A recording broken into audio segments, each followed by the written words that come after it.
This new AI tool is able to supercharge your research, simplify your workflow, and work seamlessly with its own mobile app. And that's not all, you can use this tool for completely free. In this video, we're going to be providing a full tutorial on DeepSeek, the new AI chatbot which is taking over all its well-known competitors. We'll be discussing how to sign up, where everything is located, how to use all the different features the chatbot has to offer, how to use the mobile app, and much more. Before we dive in, don't forget to like and subscribe to the channel, and without further ado, let's get right into the video. To sign up to DeepSeek, you will need to go to deepseek.com. Once you're here, you will need to click Start Now. This will redirect to chat.deepseek.com. From here, you have the option to sign in with Google. If you would like to sign up with an email address, you can simply click the blue Sign Up link at the bottom. Once we're in, much like the majority of AI chatbots, you'll be presented with the main prompt box. Within the prompt box there will be 3 buttons. One of them is to activate DeepSeek R1, one is to activate web searching, and the staple icon is to upload documents. We'll be going over each of these later on in the video. On the left you will see an open sidebar button, which when clicked will reveal the side. This stores your chat history so you can come back to it and carry on where you left off. We can use the blue new chat button to start a new chat. At the bottom, if we click My Profile, we have the option to delete all our chats, contact DeepSeek, and log out. If we go into settings, we're able to change the system language, change the theme between light and dark, then we can also change our profile settings. Now you are familiar with where everything is located in DeepSeek, we're going to be showing you how to create the perfect prompt.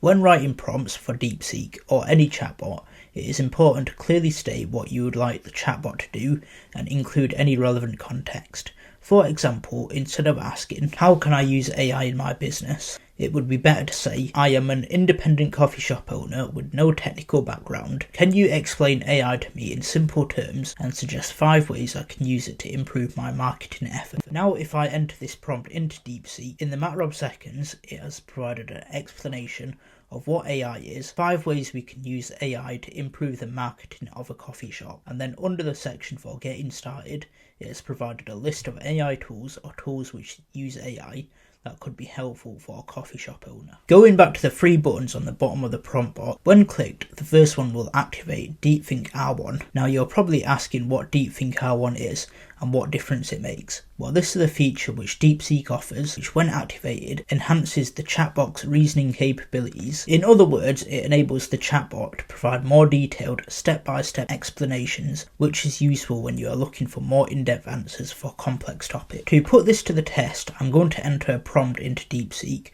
without DeepSeek activated. Then I'll enter the same prompt with DeepSeek activated and we'll compare the output. I've not got DeepSeek activated at the moment. I'm simply going to ask, explain the process of photosynthesis in plants, detailing each step and its significance in the overall mechanism. Now I'm going to activate DeepSeek and put in the same prompt. Off the bat, the most noticeable thing is that when DeepSeek is activated, it will show you the AI thought process when thinking of answers. The language used almost mimics the way a human may think.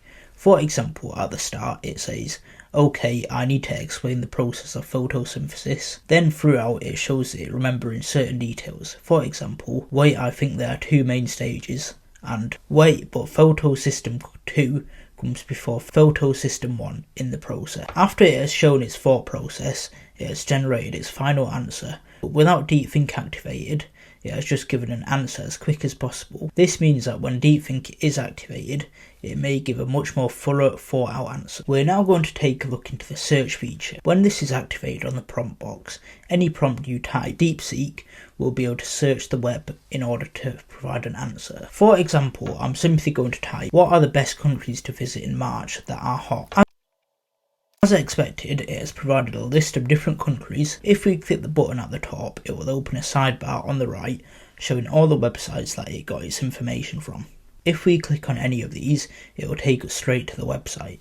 Moving on to the last button on the prompt box, which is a staple icon, this allows us to upload documents which contain text, such as text files, PDFs, Word documents, PowerPoints, spreadsheets, code files, even images which contain text. This allows DeepSeek to extract the text of these different documents, and you can ask questions based on what it has extracted and what is on the different documents.